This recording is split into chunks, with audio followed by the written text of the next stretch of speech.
all aware, His Highness Sheikh Mohammed bin Zayed Al Nahyan, the President of the United Arab Emirates, has just concluded an official visit to New Delhi. This has been a short but an extremely substantive visit. His Highness was received at the airport personally by Prime Minister Narendra Modi, which is a special gesture that is characteristic of the extremely warm and close relationship that the two leaders share. They then traveled together from the airport to the Prime Minister's residence, where discussions were held both in the restricted format and then in expanded format, where delegation members engaged with each other. A number of documents were also exchanged in the presence of the leaders. I'll share the details with you. The importance of this visit can be gauged by the composition of the delegation accompanying His Highness the President of the UAE. It comprised members of the royal families of both Abu Dhabi as well as Dubai, and several senior ministers and officials. Amongst the members of the delegation were His Highness Sheikh Hamad bin Zayed Al Nahyan, the Managing Director of the Abu Dhabi Investment Authority, His Highness Sheikh Abdullah bin Zayed Al Nahyan, the Deputy Prime Minister and Foreign Minister of the UAE, His Highness Sheikh Hamdan bin Mohammed bin Rashid Al Maktoum, the Crown Prince of Dubai, also the Deputy Prime Minister and the Minister of Defense of the UAE. And also His Highness Sheikh Hamdan bin Mohammed bin Zayed Al Sultan, who is the Deputy Chairman of the Presidential Court. In addition, there were the Secretary General of the Supreme Council for National Security, the Minister for Industry and Advanced Technology, the Minister of State for International Cooperation, the Minister of State for Artificial Intelligence, Digital Economy and Remote Work Applications, and the Minister of State for Defense Affairs.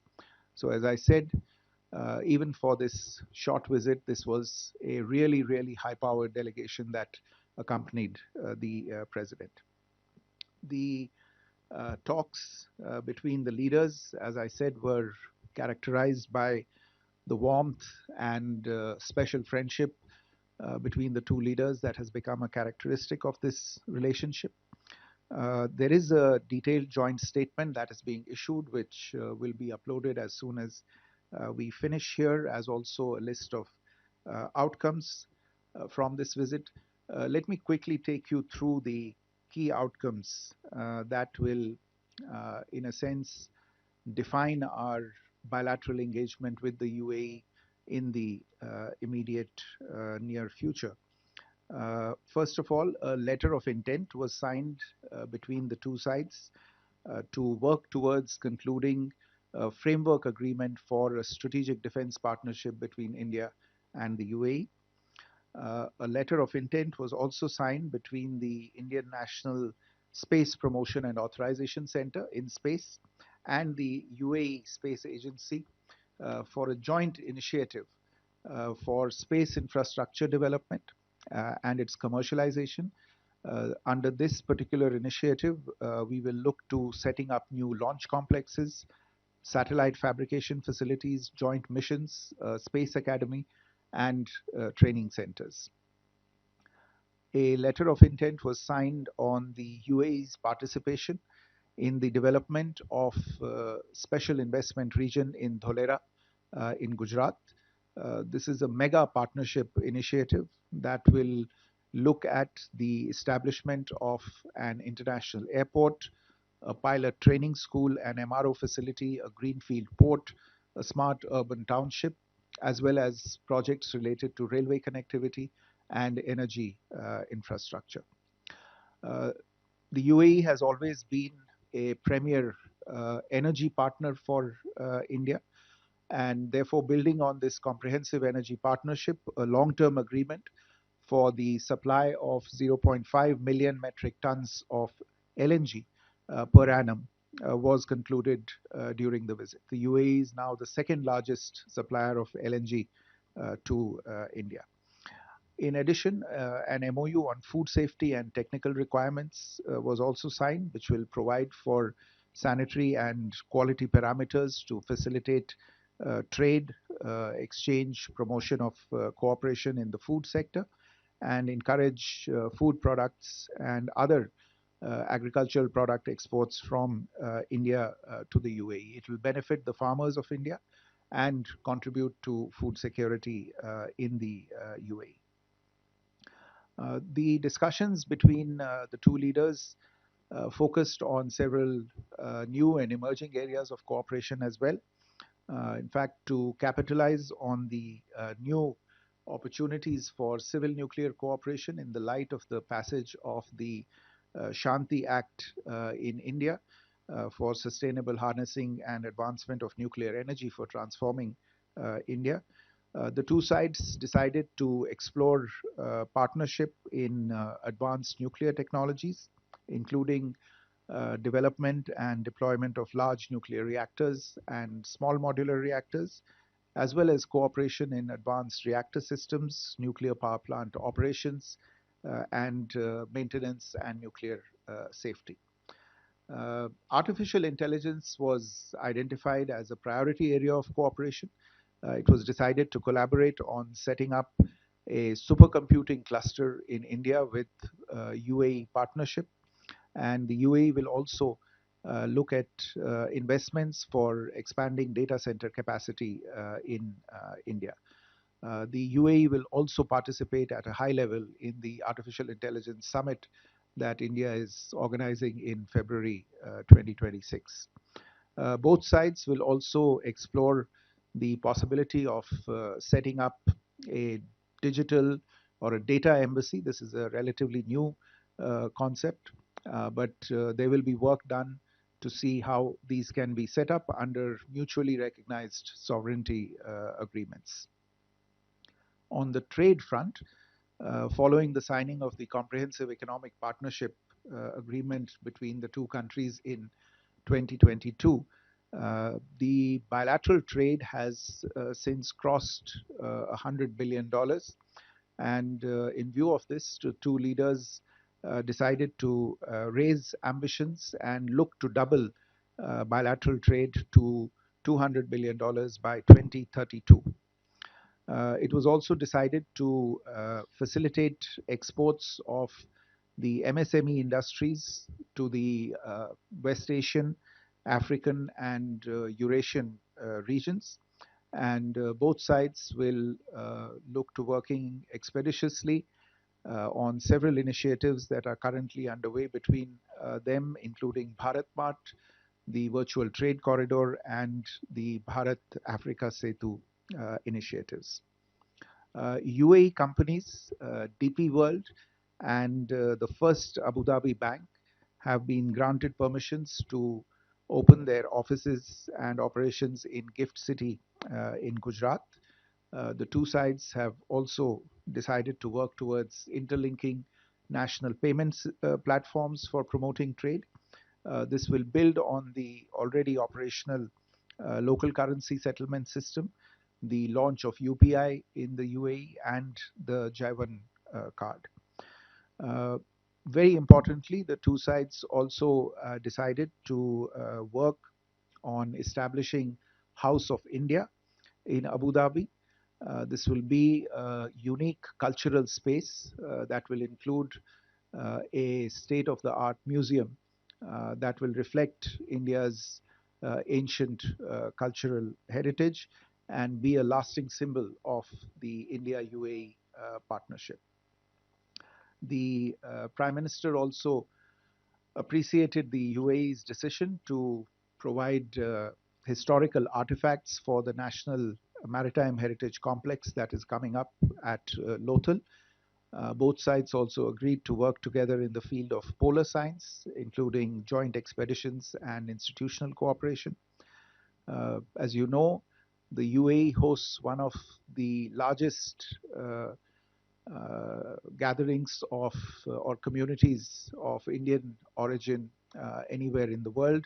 There are today possibly close to 4.5 million people from India living and working in the UAE, and the Prime Minister expressed his deep appreciation to President His Highness Sheikh Mohammed for looking after the interests and the welfare of these citizens of ours from India. The two sides also agreed to further nurture vibrant people to people ties through youth exchanges. Finally, the two leaders also had the opportunity to exchange views in detail on regional developments in West Asia, and they expressed support for all efforts in promoting peace, security, stability, and prosperity in the region. They unequivocally condemned cross border terrorism and for the perpetrators, supporters, and financiers of all acts of terrorism to be brought to justice. The UAE President expressed his support for the success of India's chairmanship of the BRICS grouping this year. And as I said, also confirmed the UAE's high-level participation in the AI Impact Summit that is being held next month. As we speak, External Affairs Minister Dr. Jaishankar is seeing off the President at the airport. My final thought would be that though this has been a visit of, I would say, just about 3 hours, 3.5 hours, it has been an extremely substantive visit. You can see that in terms of the outcomes. And I think this particular visit has contributed to the setting, in fact, the direction of work between India and the UAE in the very near future. I'll stop there. If there are any questions, I'd be happy to try and answer them. Thank you. So we'll start from Kalol, from you. Sir, Kaulal from The Hindu. The West Asian region has a history of hostilities among various countries going all the way back to, say, Iran-Iraq war. And often there have been requests from these warring countries for help from India. And today we are seeing the situation in the region between Saudi Arabia and the UAE. And this sort of a strategic defense partnership that you have just mentioned, sir, how do we read it? Like, is it in India's long-term interest to get engaged with powers in this region, especially in the given hostile condition that the region finds itself in? Does it serve India's long-term security interests in the region, considering the region also holds millions of Indian workers and it's a source of energy for India? So, Sahil? Sir, I'm Sahil Pandey from ENI News Agency. Did UAE's position on Yemen conflict come into the discussion, and was there any alignment of sorts between India and UAE on this? Thank you. Rishabh? Adding to what Sahil said, Rishabh from Times Now. So, did the discussion on Gaza peace program and the Board of Peace for Gaza came into discussion? And since the trade was discussed heavily, was tariff also discussed in the meeting? Divya? So, Divya from Indian Express. What were the discussions, if any, about US's possible involvement in Iran and the situation thereon? And if we could get any details on the digital embassy that you spoke about. Megha? Good evening, sir. This is Megha from NewsX. Any conversation that happened between the two heads of governments on IMEC?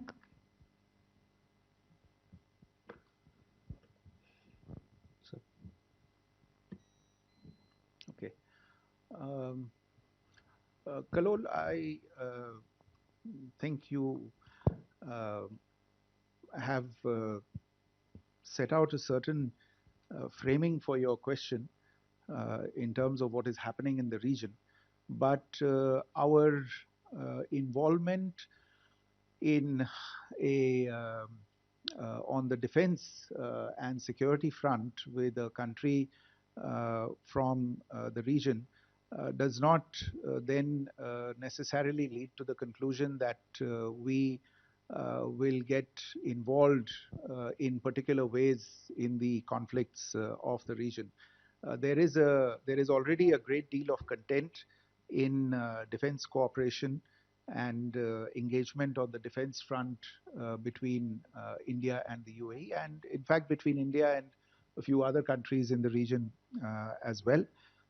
As you are aware, in last April, so starting already almost a year ago, the UAE Defense Minister and the Crown Prince of Dubai, who was on this visit, by the way, he had visited India. This was a watershed moment in our bilateral defense cooperation.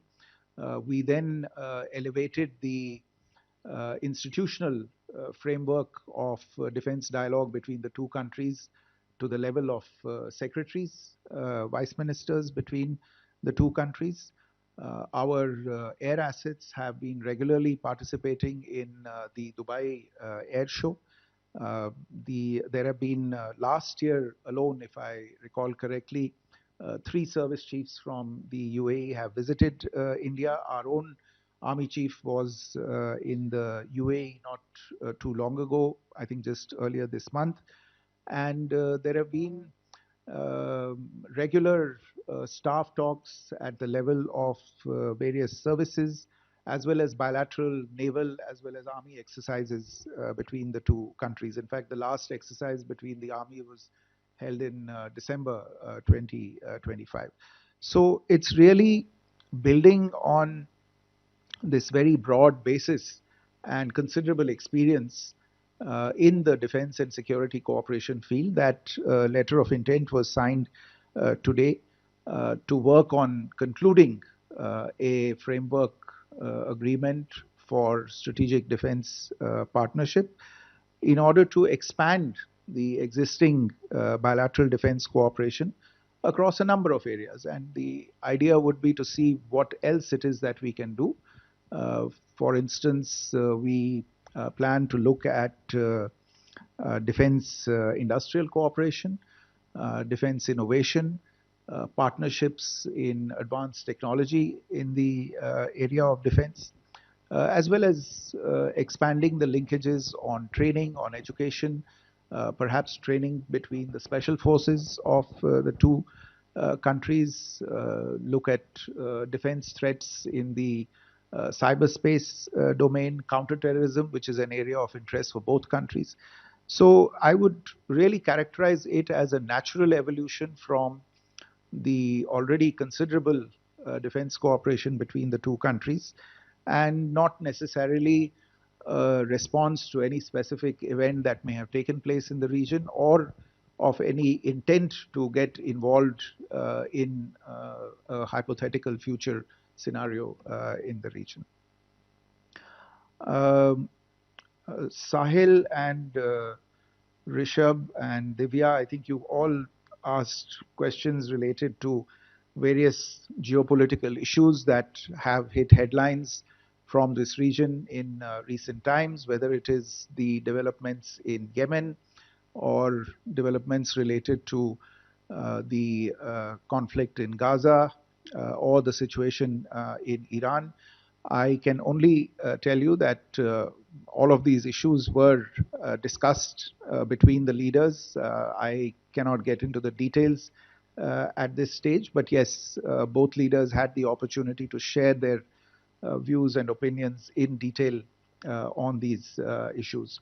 On trade and tariffs, mostly this discussion was about bilateral trade and the salutary impact that the India-UAE Comprehensive Economic Partnership has had on bilateral trade, and how we need to expand it in the coming years. On digital embassy, it's an interesting new concept. It relates to the effort of a country to, in a sense, find a safe harbor for data that it considers of national importance and strategic value. There are not too many successful examples of this concept having been executed in too many places in the world, but there are a few. It is a new concept for us as well. We may have to work out a regulatory framework for getting into this. But it is an interesting area in which the UAE has expressed some interest, and we are willing to work with them and see how we can set this up, while, of course, respecting the fact that data has certain sovereignty related issues attached to it. We will work through these issues. On IMEC, Megha, you would be aware that India and the UAE already have an initiative in the form of the virtual trade corridor, which has been pilot tested in a sense. And this virtual trade corridor is essentially, in a sense, you can call it a software building block of IMEC going into the future. Right now, it is at a bilateral level between India and the UAE. And once launched at full scale, it can be replicated across the entire corridor as and when developments on that front take place. Okay. Shruti, we'll go with you. Thank you, sir. So, Shruti Ranjan from Bloomberg, sir. One clarification, sir, on the LNG supply contract, if you could give us the figure, because I missed it. My apologies on that. And also, sir, on the Dholera investment, if you could give us details of what, or a dollar figure, if that has been decided in the talks, sir. Mm-hmm. Amiti? Please. So Amiti from Hindu Business Line. So in the discussions on the India-EU CECA, did gold come up, since gold was one of the first items that created some issues after the trade agreement was in place? There was a spike in imports, and then India had put in place restrictions. So did it come up in the discussions? Mm-hmm. Neeraj?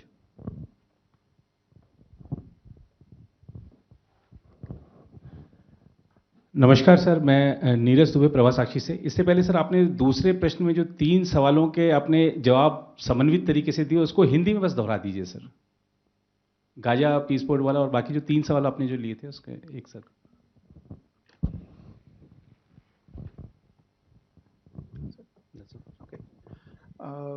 Shruti, on LNG, this is a sale and purchase agreement between Hindustan Petroleum Corporation Limited and the Abu Dhabi National Oil Company Gas, ADNOC Gas.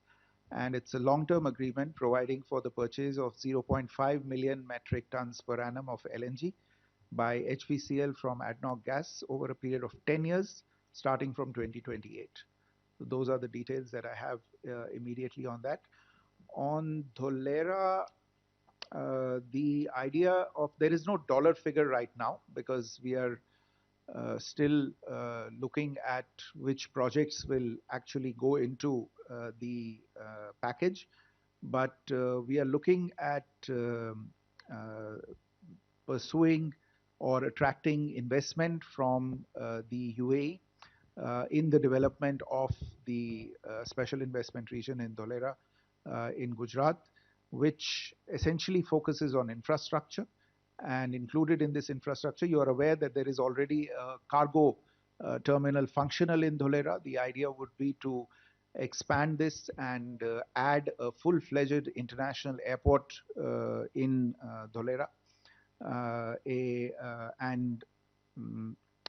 Next to that would be things like a pilot training school, an MRO facility, and also other infrastructure projects, as I said, ports and smart urban township, railways, energy projects, etc., that would come up.